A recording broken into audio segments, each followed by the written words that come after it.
Karl. What's going on, man? Good to be here, man. Welcome. I'm proud of you guys. Doing? This is Thank amazing. you. Thank I you. appreciate How it. you Welcome doing? to the Gents Talk Pod. We Love appreciate you being here, man. Nobody knows what time it is. It's really, really, really early. It is early. It is early. Well, when you got those, was it 3 a.m.? 3 a.m. vibes. Yeah. I get really creative at 3 a.m., 2 a.m. It's my thing. And the crazy thing is I wake up at 9 a.m. every single morning, no matter what. Really? Whether I sleep at midnight or I sleep at 5 in the morning. It's like clockwork. Something. I just get up because there's business side of things and then there's the creative side of things. Yeah. You got to be on top of both, you know? How do you manage the two? Oh, man, it's hard, you know. This is like luckily I slept last night. I had a normal 8 hours because I knew I was coming in. Yeah. But prior to that, I was awake for three days, just having maybe 2 to 3 hours. It was really hard, and it just caught me. By the way, you always think you're invincible, but then the third day catches you. Like you can't go more than 3 days without sleeping properly. Yeah. You know, yesterday I was delirious. I was just like I wasn't even focused. I was so tired, so I had to get my sleep in. You know, listen, creative stuff comes out at night when people are asleep. The whole world is asleep. You feel like you can create something. No one's really bothering you on your phone. You know, there's a lot of notifications. I switch all my notifications off. I never, for the longest time, for like 5 years, I've never had my notifications on. I can't. Really? It's just crazy. Just ping, ping, It's ping. too much. Which is really cool. Yeah. But if I want to ever check anyone who's texting me, I just kind of check. So it's on my time and my watch. But yeah, so at night, nobody really bothers you, and the universe or God brings you the energy, and I create those songs and they go viral. Recently, it's been crazy. Yeah, You know? I've been seeing some. Damn, Congratulations on the 300K. Thank you. Yeah. Yeah. It's a huge accomplishment, man. I know, it's crazy. And just 10,000 followers in like literally a day, you know what I mean? So every day we're getting to 10,000 to every 2 days, whatever. Yeah. So it's really working out. I don't know, people, you know, it's a different world out there. You know, when I first started 10 years ago or 15 years ago, Time flies. yeah, Time I was flies. with Universal Music, for example, with big record companies. Yeah. You know, it was a different move completely. I mean, you know. What's the difference between then and now? Gosh, there's so many things to say. There's so many levels of differences. One, you know, people today can be artists. You know, they don't have to be professional artists. They could just be do-it-yourself DIY artists, which is my new single dropping this week. Actually, you guys are, yeah. It just dropped. It just dropped. We filmed 2 weeks ahead. TV magic. Yeah. You know, but at the time, you know, record companies have to sign you, you know, they invest in you, they believe in you, and that's how you have a career. You know, you have a radio promoters, you've got marketing people, and all that a label has to, you know, fund. You know, today you can do it differently. You've got, you know, outputs like TikTok, you've got Instagram Reels, places where you can actually get numbers and people not in your social following, you know, specifically outside of that, which is really crazy. This was not unheard of before, you know, marketing and actually putting money in, you know, certain TV stations, radio stations, that sort of thing. So the radio game is kind of slowly going down. I don't know where the TV stations are at. I'm assuming the same thing. You know, they don't have as much reach as Karl Wolf, for example. Right. You know, like, man, I look at some of these TV stations. They got like 20,000 followers. I've got like 1 million across the board, you know, and it's just growing. So it's really interesting. You know, we could create our own TV station and radio station, essentially, if we want to. Well, you're your own walking brand, essentially. Yeah. So would you say that if you were to start over today, would you go the same route of trying to get a record label and all of that, or would you just sort of go your own way? Because I've seen artists like Russ sort of really hammer in on, we want to go our own way. Yeah. Well, I started off going my own way. Okay. You know, not for my choice. People weren't trying to sign me. No one thought I was ever someone who was, you know, viable. You know, being a Middle Eastern guy, you know, coming from, you know, born in Beirut, Lebanon, and leaving to Dubai, graduating high school in Dubai, coming to Canada. I didn't even know I fit in. I was definitely an outcast. You know, when I created, that's why I went into my Arabic roots, you know, with Yalla Habibi and Butterflies and other songs. It was unheard of at the time, you know, and there was another guy called Masari at the time, and we were both, it was weird, we came up at the same time. That was just, it was by default. It wasn't like a planned thing. Yeah. But I think people felt like we need something different. And I felt it. You know, the way you can tell is when, you know, no one's paying attention to you. You know, I'm trying to do songs that sound like Usher, like Justin Timberlake, R&B, you know, regular American R&B. And I was like, man, it's weird. I'm not accomplishing the same numbers. So I decided to go back into my parents' music, my cultural roots, and just listen to some of my mom's DVDs or CDs at the time. Like darbuka stuff, oud stuff, you know, just Arabic instruments, and just go back into my culture. And I'm like, why don't I blend R&B with Arabic? And that shit blew up, man. It just, at the time before social media, there were message boards.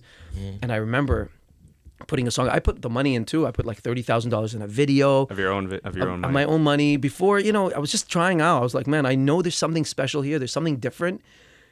I was quick to know that you have to be different, in order to stand out. I felt like, man, if I'm doing the same shit, these guys are better than me. Usher's amazing, Justin Timberlake's amazing. I can't be at their level, and I can't compete at their game. Yeah. So I had to find my own niche, and we created that, and it's been a great ride ever since. So okay, you put in your own. What is that? Walk me through that process when you're sitting there. You're still young. You're still starting off from scratch. You're young in your career. You got no money, and then you go and you decide you're gonna put your own, like, whatever you've got into this. Not even. Not even. So what's the thought process? Borrow money. Okay, so walk me through that thought process. Absolutely. So this is natural. This is before any social media, any tutorials, how to do it yourself on YouTube, how to make money, how to invest. I was just this guy, man. But I'm a natural hustler. I remember being in Dubai. I was like 14, 15 years old. And I started DJing for different, parties and things, even adult parties, like, not adult, but like parents' parties. Imagine this 14-year-old guy. Actually, I was dating an 18-year-old when I was 14 years old in school. I was like I had this girl. She looked like Pamela Anderson, and my dad would look at me. He's like, "How the hell did you? I'm 14 years old."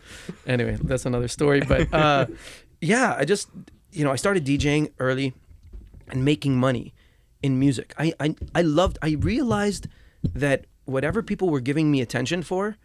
So let's say, okay, I'll play basketball. They were like, okay, you're good. But it wasn't like, oh my God, you're the best. Okay, I played tennis. Oh, you're good. But you're not. I was always number 2 at a lot of things. But then when I would play the piano and then I would, do, DJ and music, because my parents are musicians, I felt like all the girls' attention, every girl would, like, all the jocks thought they were cool until Karl Wolf came to the party and started playing piano. That's what it was. So I'm like, consciously, it's like, man, I got to make a business out of this. I have to. Like, people are really paying attention when I play piano and I sing. Literally, I got them flocking. And it was that point, with DJing, I was like, man, I can make money from this. And people started paying me. So I would just make, $300, $400, $500 a shot. I'm 14 years old. So it's a lot of money. I'd bring, and that time too, and I'd bring that money, home. And my parents would be like, are you doing drugs? What the hell what are you selling here? I'm like, music. Were they supportive? They were supportive. They were weirded out because I was like literally a grown man in a young guy's body. Like, I was like 14, 15, and I would, get the taxi. I would rent the speakers. I'd rent the equipment. I'd travel like an hour. I would set up. I'd finish the show. I'd, put the stuff back up in the car, come back. Like, everything was professional, and so they were like, what's wrong with you? Who are you? Like, what is this? And then when I came to Canada, that's when I was studying at university. I was studying film studies at Concordia University, and I was like, man, I don't know. I love the entertainment world. I love making movies. I love making music videos. So, but from then on, I was like, I like making money, man. I wanna like kill it. Who doesn't? Like, right? Yeah, but at the time we were talking 15, I don't want to say too much, maybe 20 years ago, and people weren't in that space, by the way. Yeah. People were not in the headspace they are today. Today, it's like everything online is investment, money. The hustler economy. Big time. Yeah. And back then, it wasn't like that, but I was like that. But I got a lot of flack for that. Right. A lot from record companies, from people in school. They were like, man, you're too much, Karl. They always told me you were too much. I'm like, what the fuck does that mean? What are you talking about? You want a loser mentality? I don't get it. I never understood it. I was made for this time. I wasn't made for that time. So you always felt like you didn't fit in. I didn't fit in at all. Yeah. Like, even when it came to, so I'll tell you a quick story. So when I was hustling hard to try to get a record deal. That was my focus. I wanted to, I was like, man, I'm good at music. I feel it. I'm putting my own stuff. I'm putting my own money in. People are responding. People are reacting. But how come, why aren't we signed to a label? Why aren't the big labels scouting for me? Like, I don't get it. Like, if you're a great basketball player, people are going to scout for you. But I'm making noise. How come they're not scouting for me? I never knew if it was kind of I hate to go there, in terms of, I'll call it being marginalized rather than racism, I guess. But I felt this kind of thing, I felt like, why am I not being given the chances? Am I Middle Eastern? Is there something I never thought like that for a long time, but I was always worried about that could be a situation. But I went full force on it. I'm like, you know what? I'm going to embrace who I am, and I'm gonna cater not to the record company executive. I'm gonna cater to the people. When I started catering to the people is when Karl Wolf became someone important and notable to pay attention to. So when you look back, do you feel like, if you look back now, do you think that there was some sort of, pigeonhole? They looked at you, they put you in a box, and they're like, this guy can only do X, so we're not going to give him the support he would I need? think so. Okay. I think so. At the time, it didn't. I never accepted that. I never accepted that as a because I feel that's a loser mentality. I feel like, oh, you're giving excuses. Fuck that. You're beyond that. Like, we should be beyond that. What I realized in time is that people don't know who you are really. They don't know what's inside you. They just see the surface. Maybe, okay, they judge you. It's like judging a book by its cover. They really do. Human beings just do that.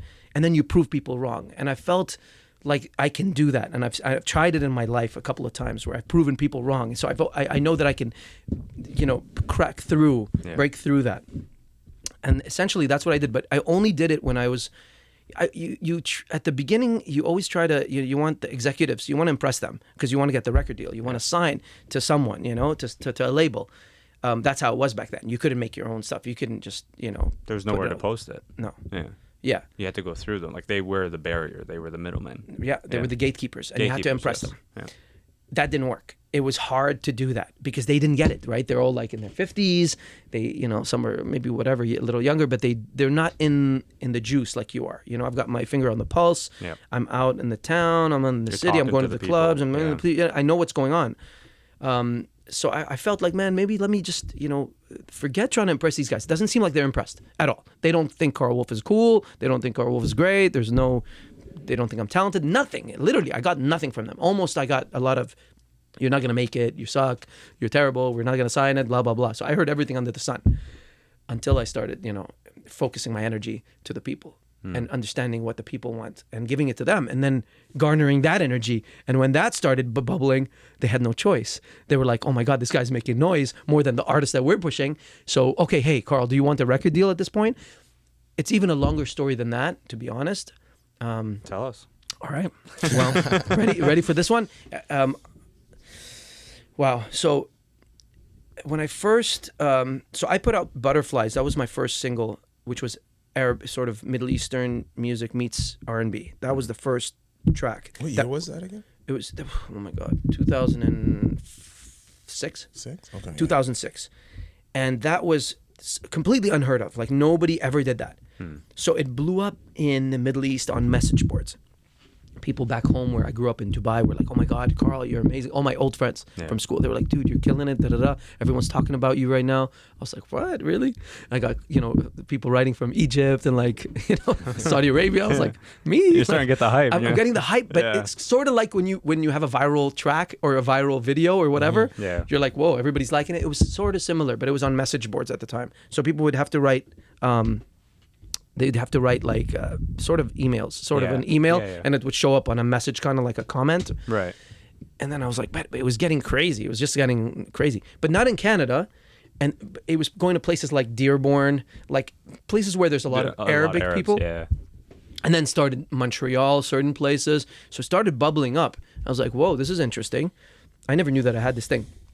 So I signed a deal at the time with EMI Records in Dubai. Mm-hmm. That was my first connection because I was from there. My dad was working with some people there, and he's like, "Yo, there was a guy who wants to sign you. He heard your Butterflies track." So they gave me a chance, okay, originally.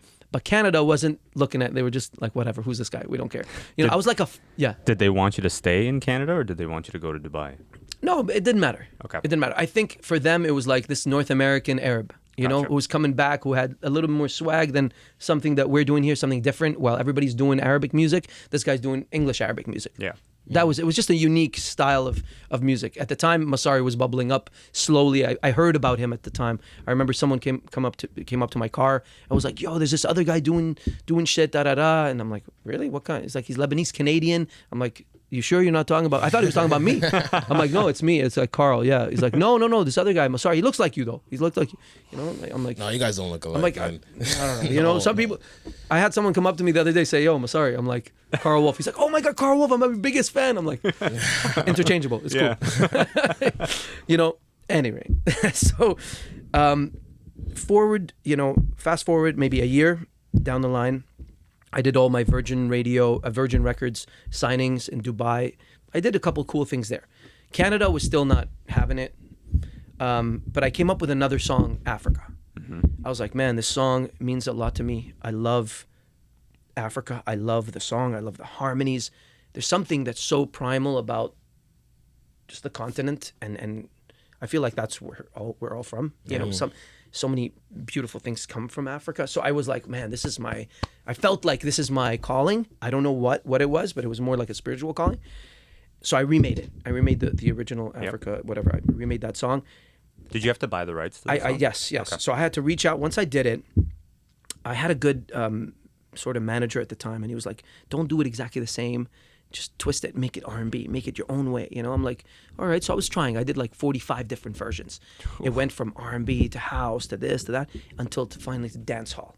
I was like, ooh, I'm really liking what I think it was Sean Paul was doing. It was barely Sean Paul was touching the surface on that. It was starting to bubble up. I'm like, there's something really cool about that. Then, believe it or not, I was in a taxi cab in Montreal, and this guy was playing reggae music. Like, this guy was reggae. He was going in on it, and I was like, man. So I heard a song that was dancehall. So it goes doom, doom, doom, doom, that kind of rhythm. I was like, oh my God, I could see this being a remake with something. And I put the two together, and I was like, doom, doom, you know, that's when I came up with the song. I recorded it, produced it, everything. We couldn't put it out because we have to get the rights. So I reached out personally. I didn't have anybody really helping me at the time. So the record label was no, I didn't have a record label at the time. I only had EMI Dubai. Yeah. So they didn't know what's going on. I'm just doing my art, and then I had one single with them and that sort of thing. So I produced it, finished it. I was like, okay, I gotta get the rights. I called around. I figured out who the publishers were. So I called them and I said, listen, I'm Karl Wolf's manager. You know, I called myself. Gosh, I had the name. It was like Rick Ross, not Rick Ross. Rick, something like gosh, I can't remember the name, but I called myself something. Yeah. Okay, this is like a random name. It was something to do with Rick and Ross. Richard Ross or something like that. And then when Rick Ross came out, and I was like, what? That was Richard Ross. Anyway, I'm Karl Wolf's manager. We want to, get this, the publisher, we need the rights, blah, blah, blah. He said, they're like, okay, well, send us the song, and we'll decide. They took a year to 2 years to finally give me an answer saying, okay, but we need this much money. I'm like, okay. So I found the money. I got the... Can I ask how much? At the beginning, it was $10,000. Okay. And it was a lot of money. Bro, $10,000 today is still a lot of money. It's a lot of money. Yeah. I couldn't afford it. Like I was like trying to find. I think my dad gave me $2,000. Yeah. I borrowed money from the bank. I got credit lines. I did everything I could. So I paid the $10,000, and they wanted an extra $5,000 for the U.S. because if it's either you do it worldwide without the U.S. Yeah. So I did that first before it. I wanted to make sure it works. So I bought the rights after 2 years. Then I shot the video. I was like, you know what? I need to shoot a video. I got to shoot this video. I had this vision. I was like, yalla, let's go. Because I felt like it was going to be a big one. I heard that, man, I would go to clubs and play the song with DJs, and the whole club would go off. So I was like, I know I have something. So I shot the video. I borrowed another $45,000, whatever. It was a whole thing. I was indebted a lot of money. But I believed in it. Well, that's the thing. You believed in yourself. So ready for this?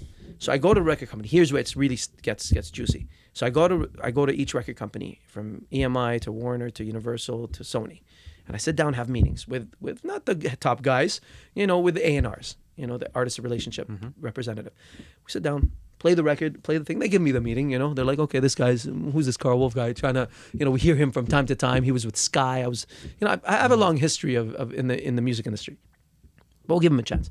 We play the video, we play the song. After every single meeting was like, Karl, good seeing you. Got potential. There's something, but you know what? We're not signing that. Like, I don't know if it's really gonna work. Who's doing dancehall now? Who's doing remakes now? Diddy is sort of making remakes. He's taking old songs, but it's not really like that. It's rap, so it's different. So I don't know. We're gonna pass. Pass. Everyone's passing. So I paid $60,000 now total. I'm in debt. I've got this song. Where were you mentally at this point? I was devastated. Are you kidding me? But you know what I was? I was so pissed off. I was like, Are they fucking stupid? I'm in the car driving, listening to these fucking songs in Montreal because that's where I went to university. I'm like, and I'm blasting them at 2 a.m. in the morning. Actually, 2 a.m. vibes, but outside in the city, just driving around, blasting it to myself, man. I'm like, are you fucking kidding me, man? And I kept on saying that to myself. Are you fucking? They're stupid. Are you kidding me? I'm listening to this shit. It's crazy because even from a sonic standpoint, I really pushed myself sonically in terms of engineering, like music engineering, because I'm a mixer, right? But I'm like, man, I want the fucking snare to snap. I want it to go boom, boom, snap, boom, boom, snap, boom. Like I really wanted people to feel it in the clubs, and I would test it in the club. So I would go to each club friend of mine, like who's a DJ, and I'd be like, play this, and they would play it, and it would fucking sound so good. So I would tweak it. You know, I'd go back to the studio and tweak until it was perfect. And when I gave it to them, it was perfect. What they said no to was exactly the same song that became #1 in 29 different countries around the world. The same song, the same version. Anyway, so they didn't sign it. They said, no. I had $5,000 left after that, like, because I borrowed a bunch of money. I had $5,000 left. I'm like, what the fuck do I do? Fuck, man, I've got $60,000 in the hole or $55,000 in the hole. I've got a fucking amazing song. I hired a radio promoter. I said, listen, guys, let's sit down. I want to pay you to get the song on radio. Do you think you can do it? He's like, it's going to be a tough sell, but I'll try. So this guy from Quebec, Jean Lamotte, his name was. So he took it. We didn't hear back from him for a long time. You know, I gave him $2,500 at first. I'm like, go work it. See if you can do anything. Nothing for a year. Finally, so that's 2.5 years now. 2.5 years sitting on that song. Yeah. Imagine, look how ahead of my time I was. It was like 2.5 years prior, and that song later on, yeah.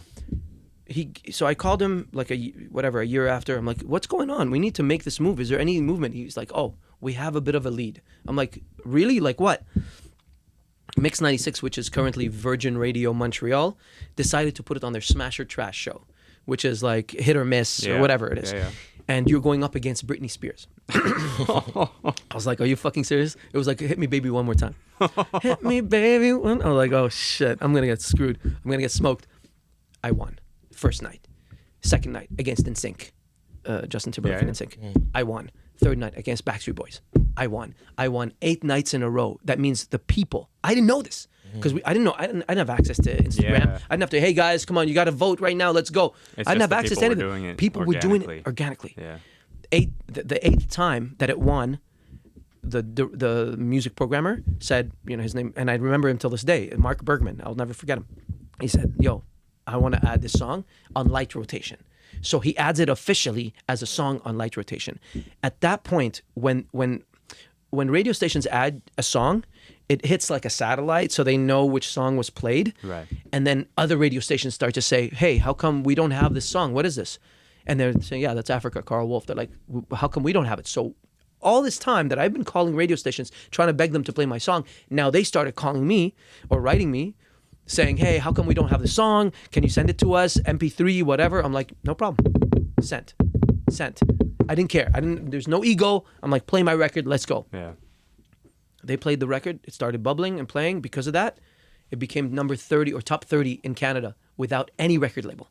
None of these labels. So that's when EMI Records, Dean Cameron, who was the president of EMI Records, and rest in peace. He passed away, I think last year or 2 years ago.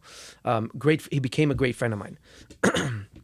He was the president of EMI Records. He called me one time on the New Year's. I think it was in 2008, I would say. And he's like, Karl, we want to sign a deal with you. We love Africa. We love what you're doing.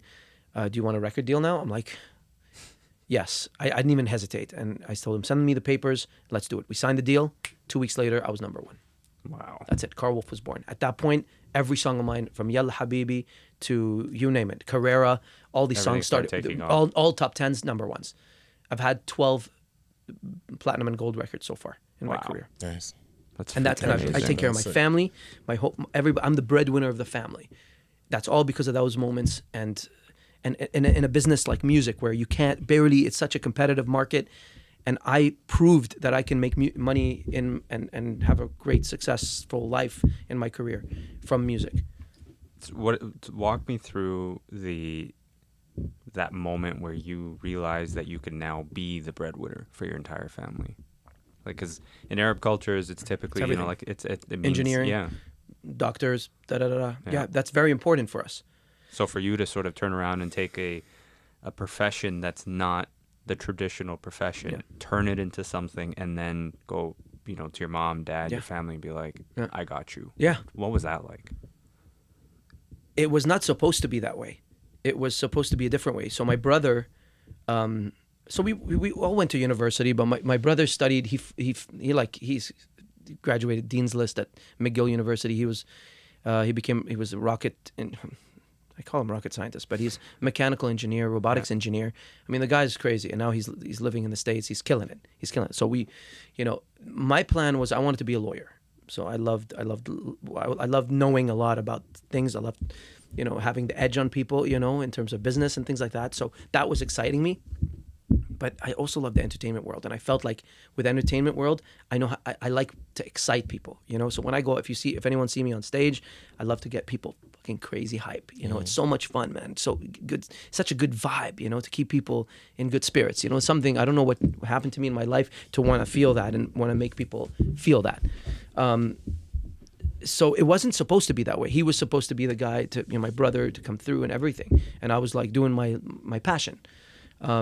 There was a moment in Dubai where I can't talk too much about it, but my dad had a bad business dealing. Something happened that didn't go right or whatever. He got screwed. My dad got screwed. It wasn't like a bad thing from there. He got really screwed on something. So I was lucky to be in that position, to be able to not bail him out, but take you know, help out and bring the whole family to Montreal in Canada, where I've been taking care of the whole family for now 15 Wow. like that, 15 years.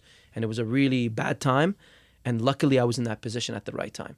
But I always knew, to go back to your point, I always knew that I had, I don't know, man, you feel it in you. And that's why people can't listen to other naysayers. You cannot listen to the negative, you know, comments about you. You just can't, because if you feel it, generally you've got now you just got to prove it.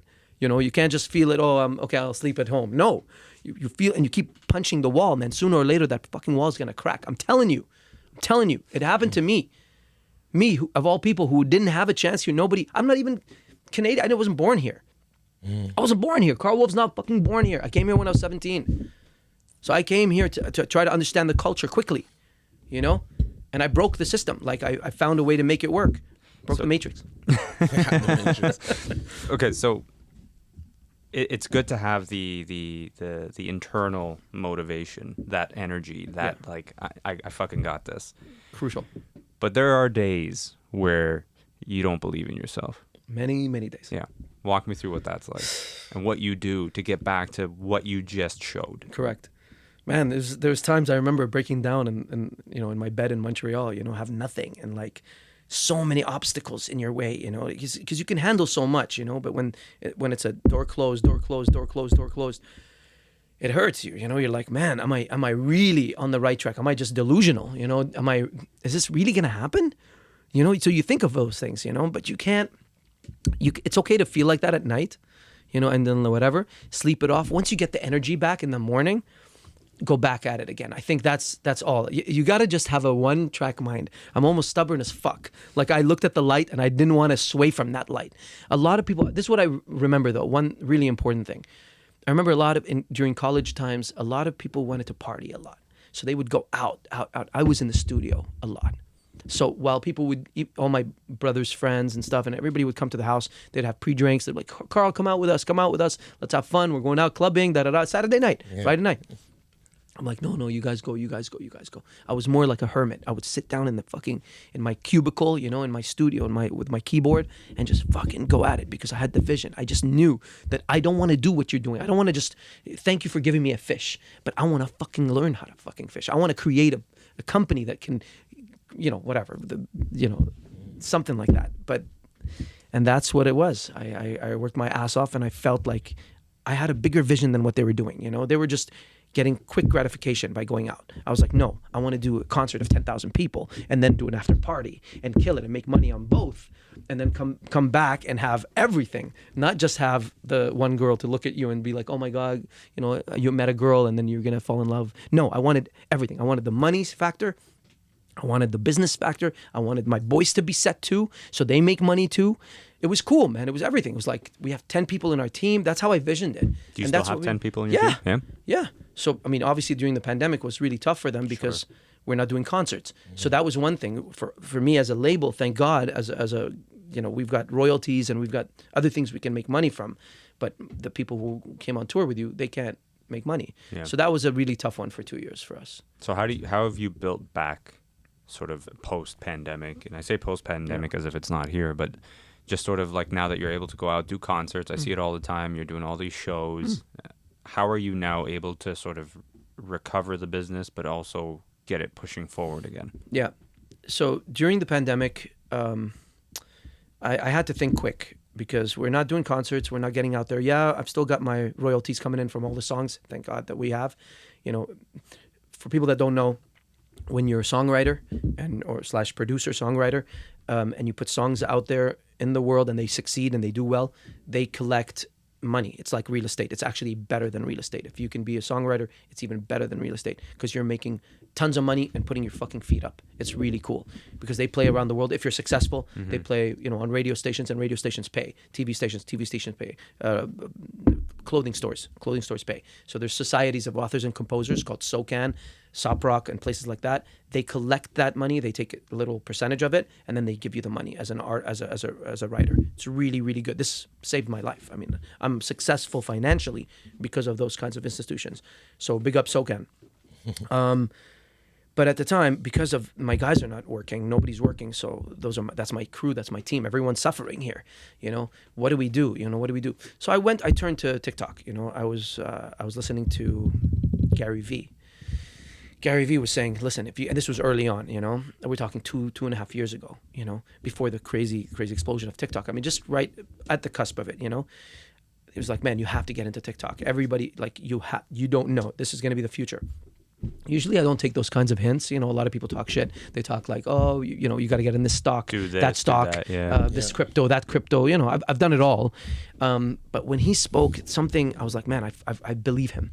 I believe that he is talking the truth. I know in 2 years from now, I'm going to thank Gary Vee because he told me to go into TikTok. Yeah. He just said, do it. It's very important for your business. Even as a businessman, even anything, you have to get on it.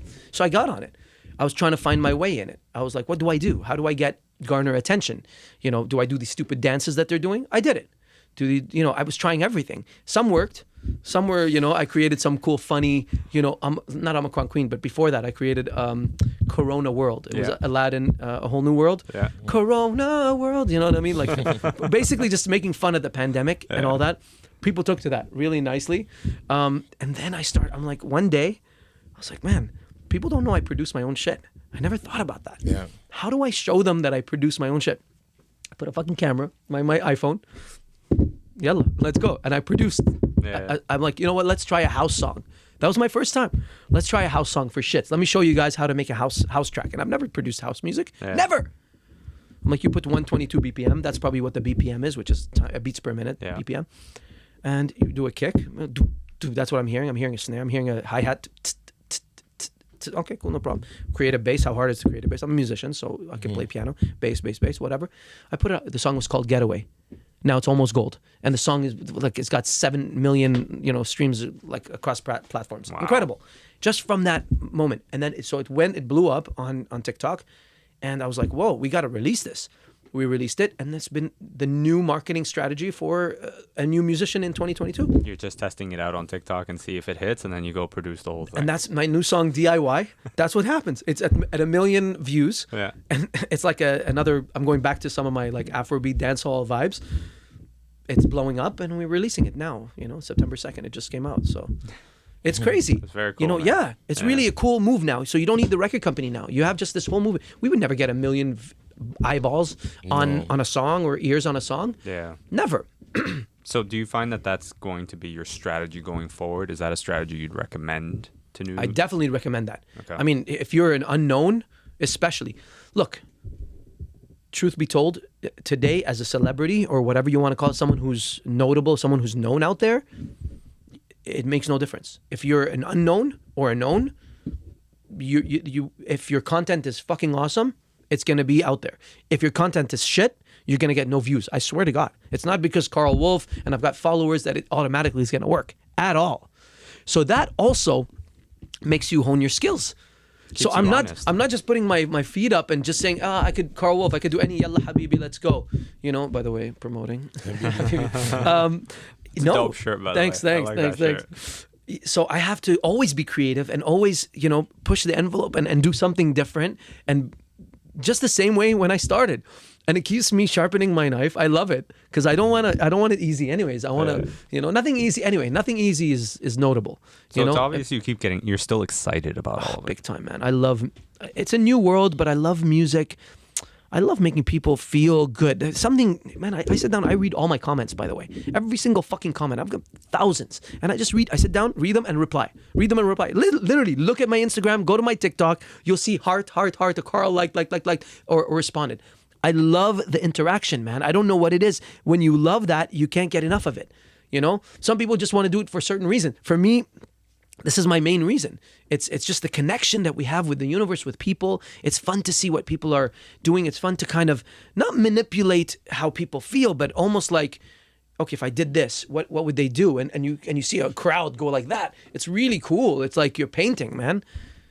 That's awesome. Yeah, it's really interesting, man. Like, I can't imagine the vibe or the energy you get also from doing it live. Oh man, and that's another thing. So I'm obviously we're not used to doing things virtually. That's not a normal human animalistic behavior. We've been interact with humans and with people and entities, animals. I don't want to call it whatever, any biological being. Yeah. Okay, even plants, by the way. You know, we interact with them physically. Yeah. But when it came to virtual, because I know how to perform and know how to move a crowd and connect with a crowd in real life, this was a little different. This is different. This is based on your content. And your content is not always what you think it is. It's got to be perceived from someone else. So you think you're doing something dope. You know how many people think they're doing something dope and it doesn't fucking fly? Yeah. No, because the way that it's being perceived is not the way that you're seeing it in your head. So that's another talent in its own way, to try to figure out, okay, what I'm perceiving and what I'm making, is that being perceived by Joe Schmo this way, or is it being like, oh dude, you're so whack? Like, that's another skill, you know, set that I had to, or a toolbox I had to go into. How do you handle the negative comments? There's a lot of negative. People are mean on it. Do you respond to those ones, or do you just bypass them? Do you? We've had guests here who have said that no matter how bad it is, they will respond to them. And then some people are like, if it's negative, I just ignore it. Exactly. It's okay, so here's my view on it. I've had negative comments since the day I started. And what's crazy is today I have barely any negative comments. Barely. I don't know what that's attributed to. I don't know. I don't know if I realize something though also. I'm getting more men followers now. I used to have all female followers. If you look at my analytics, it was 70% female, 30% men. Because maybe it was, you know, I was shirtless, it was douchebaggy. Who the fuck knows, right? Because, you know, more boy bandy. Yeah, I don't know. So it was like kind of like, who's this guy trying to take our girls? Something like that. Ever since I created and showed the men, I guess, or continued success, showed that I make money from what I do, showed that I'm passionate in what I do, showed that I'm talented in what I do. That you're good, and it's something you're good. That's the thing. Like when you show that they actually producing it, and it's like, okay, he's not just hopping in and someone's doing his stuff for him. It's like, well, this guy's actually talented, and that's what people like are very attracted, and people like to see raw talent. And it's like, even when you're moving, I'm like, oh, this guy's got. You say you move a crowd, you could feel like this guy's got the energy. Rhythm, and you love right. Yeah, rhythm to my own beat. Yeah, like you know, it's amazing. Thank you, man. I think that's what it was. You know, but I was telling my girlfriend, by the way, a new girlfriend. I was telling her that. Congratulations. Thank you. It's an important thing. It's a very important thing. Having a strong, supportive partner. Absolutely. Especially in the field that you're in. You have no idea. We can talk. We'll go into a little bit of that. But I was telling her that I can't believe I've got so many guy followers now, like almost fanboys too, man. Like so many, and I'm like, where are the girls? Like, what happened to the girls? Where are they? And she's like, no, girls are different. I'm sure you have girls. They're just shyer. They don't come at you. Like, I'm like, no, baby. There's something happening. There's some movement that I'm doing. I don't know if it's my beard. I don't know what the fuck it is. I don't know. It's something, and it could be that you're a guy, a man, passionate in his life, going for it. Not saying fuck you to everything and just fucking doing what you need to do. And they resonate with you. To make money and survive and do well and succeed. Yeah. And I think everybody wants to do that essentially, right? Yeah. You want to live your life, do what you love, make money in it, and be free. I'm the fucking perfect example of it. Obviously, I could be better. We could be like Drake and even be better. But that's the goal. I mean, could all be like that's Drake. it. That's it. You know, Drake is one of a kind. He's you one know, of a kind. Yeah. but we're gonna get there. You know, Yeah, and absolutely. we're anyway, we've got some cool plans. But yeah, that's Okay, so tell me, having the supportive partner, how much does that help push you along and also keep you honest and humble? Because I know that if you have a partner that doesn't keep you honest, will sort of fill your head and then sort of blurs your vision, right? And that happens a lot in relationships with people who are experiencing a level of success. Yeah. It can easily fall off that path. okay. Ready? There's 2-3 different things I want to attack this. Okay. One, being an artist, a known guy in this industry or any industry that's succeeding and making money and successful and have the power of money, single. There's another one where having a girlfriend in your or partner or whatever that's not supportive, and then there's one that's supportive. Okay, there's 3 different things that I've experienced. Having money and success and fame and all that, being single is fucking awesome. It's so cool. It's so awesome. You're killing it. Every girl loves you. It's a really empowering, very, very empowering, especially when you had nothing at the beginning. You know, growing up, my parents weren't wealthy. Nothing was made in the shade for me, you know, so I had to really prove myself. It feels fucking cool. However, you lose yourself very quickly and you do very bad things. And it's easy to fall into a bad circle of things, okay? Very easily, especially when you have the power of money and you feel that ego. It just keeps going and keeps going, you know? It's almost like unstoppable if you don't have the discipline, you know? Thank God God instilled me with discipline, so I know how to say, okay, whoa, Karl, whoa, calm down. This is where you stop. From that point, you start to say, okay, let me have a partner with me who can keep me, so this way you're not doing crazy things. You're kind of focusing on, I think that comes with maturity maybe, because I'll tell you something. 15 years ago, it was a little different. Sure. You know, now it's like I want to have my woman with me, and then she's doing. But by the way, my girlfriend is a CEO of a plant-based company. She's an incredible woman. She's 36 years old, very, very clever. She took her company public for $6 million. Like, wow. We're powerhouses together. Yeah. It's. I'm not here trying to babysit someone. Yep. You understand? My whole career, having girlfriends, it's always been a little bit tough with that, because certain, maybe the girls who like a guy like me, maybe, I don't know, but I lucked out on this one, you know? So now knowing what I have, it's so much sobering. You have almost like a focus and you have like a goal to build. So it's not just, you're not spending money in stupid things, okay? That's really, as a man, you'll understand that it's tough to focus your money and energy in places that are, I think people today know, because there's a lot of tutorials on that. There's a lot of people talking about it. So you guys are lucky.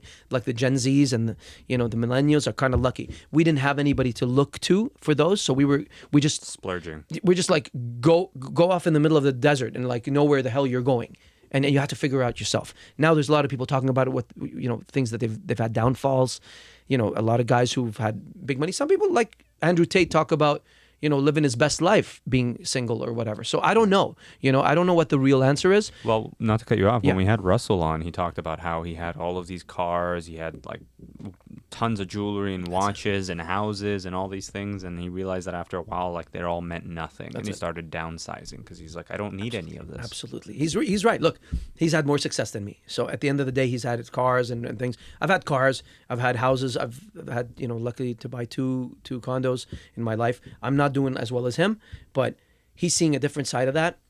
But I don't need to see that side. I can understand and I can see it. I could see the trajectory where it's going. Yeah. It's not cool. I've seen friends of mine who are lonely, who are, you know, it doesn't matter. Look, man, even in my level, it doesn't matter if you have a lot of money, if you're lonely and you don't have someone who's really supportive of your life and who loves you truly for you, which is, by the way, another tough thing to get when you already have success.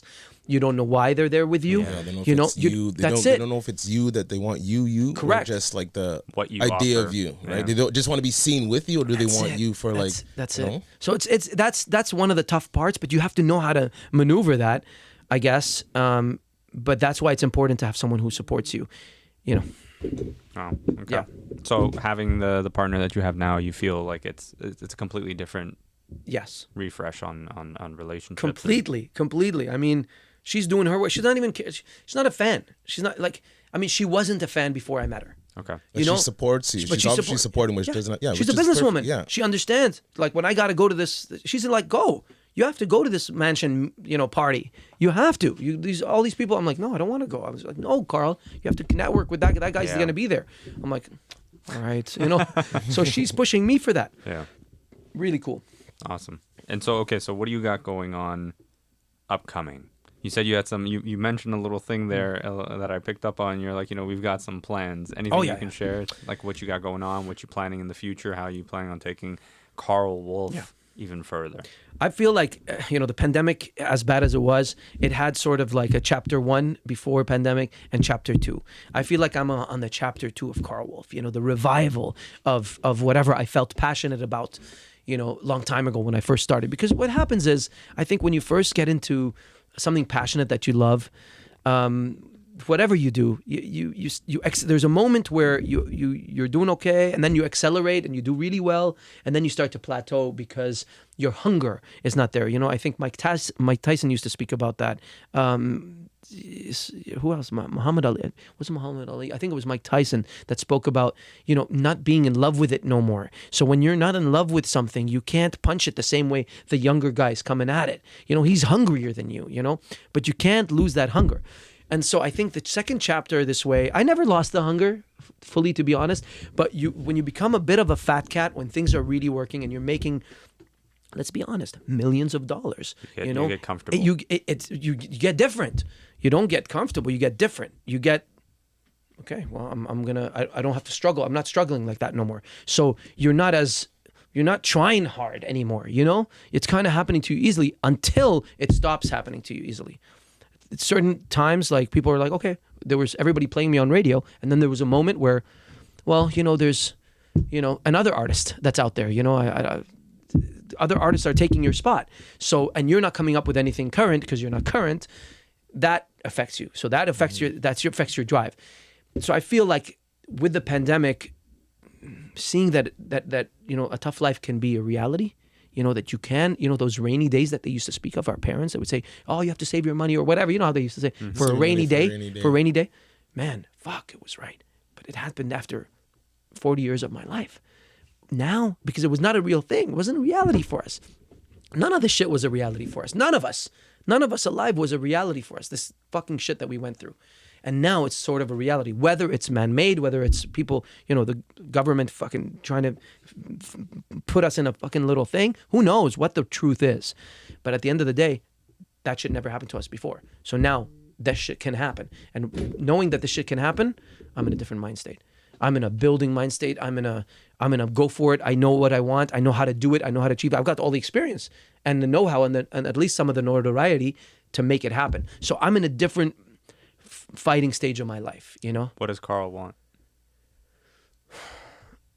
Honestly, I have a lot of what I wanted already, but I guess I just want to continue doing what I love. I really and build a nice solid foundation for my family as well.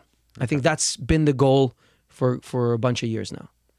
So you signed a new deal recently? How's that going? Two new deals. Yeah, okay. A publishing deal in the U.S. with a good company, and then another record publishing deal as well. As in like you want a writing. book. Okay. No, writing. Like writing songs. So publishers, in terms of writing songs. So what they do is they administrate most of your writing, and then they also facilitate some of the deals that you have with other artists. Like I just co-wrote a new song for, remember Magic, the group Magic?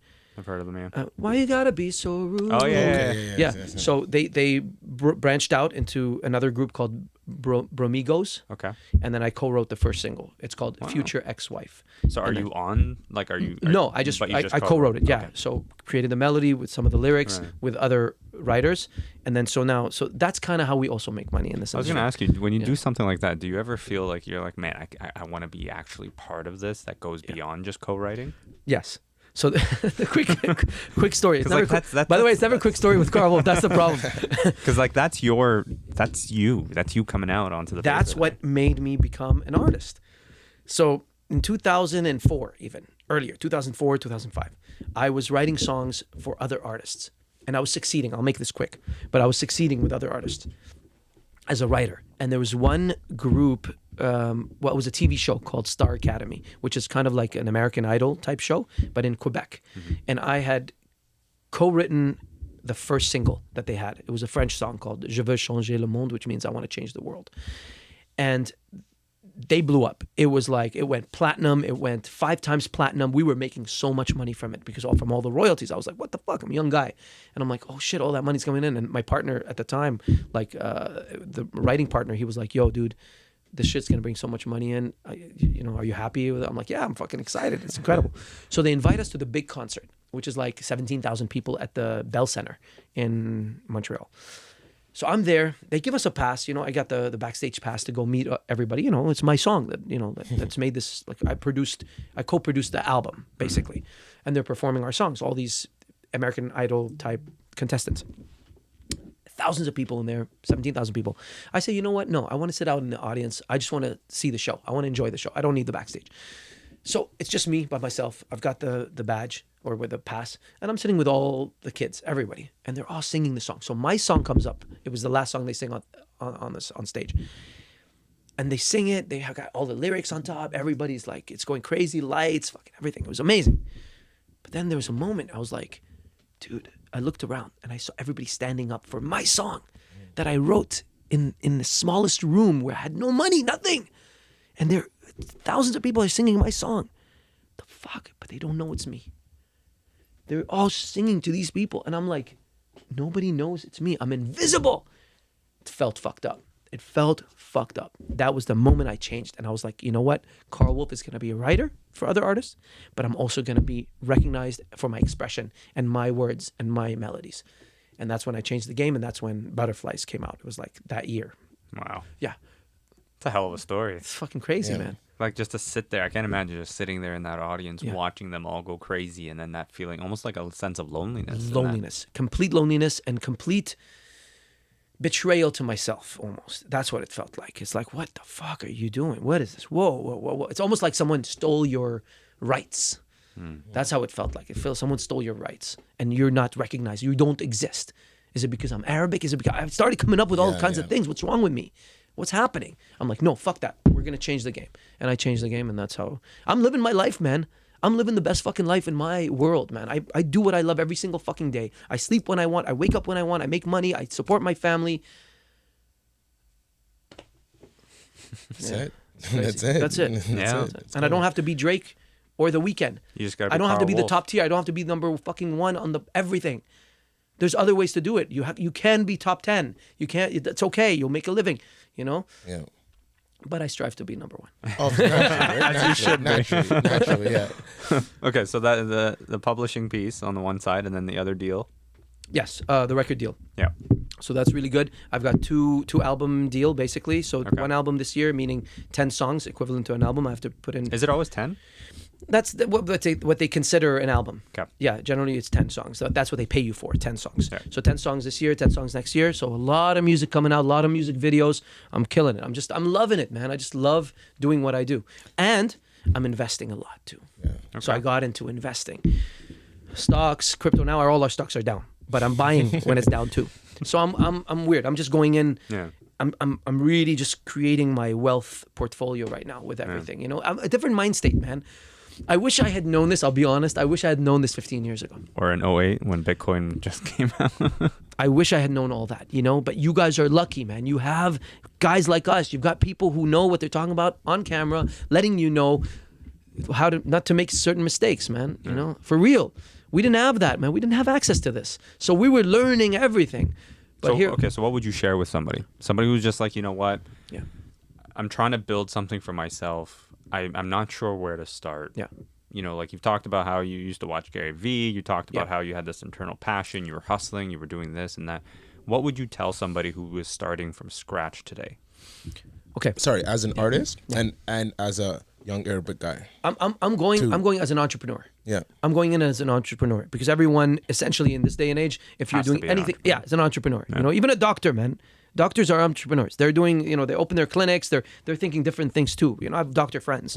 Like they're not just focusing on their craft. They're doing other stuff too because you can make good money as a doctor, but in the States you're killing it. Yeah. Here you're not doing so whatever. It's not the same. Exactly. So I would say, some people have passions. Not everybody has a passion, I guess, for something that is viable.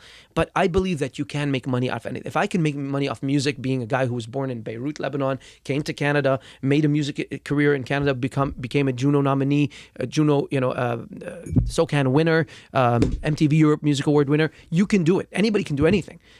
I proved it to myself that I can do fucking anything. So ultimately, if you have a dream, something that you really, this is what it is. When you close your eyes and you dream and you have that passion and it makes you smile and you're feeling that vibe and that energy, fulfill those urges. Don't think that, oh no, I woke up from this dream. Don't do that. I fulfilled the urge to follow my dream. Actually, because I felt it was a reality for me. Not everybody has the power. Not everybody has that energy too. I'm an energetic guy, and I think with energy comes success because you keep punching the wall. It's sooner or later gonna fucking break. I swear to God, it's gonna break. It's the craziest thing. Sometimes I always use this reference. I always say this to people who are asking me.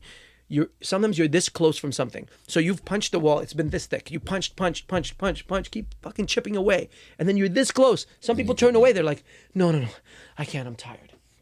Success was right there. I didn't fucking fail. I went through and I'm like, fuck, what? It was one day I was a nobody. The next day I was number one. How? Me, Karl? No way. And it happened to me. That means it can happen to anybody. So fulfill your dream, whatever you have in your head that makes you giddy, that makes you excited. Go for it. Don't fucking say no. Just go for it. You can do it.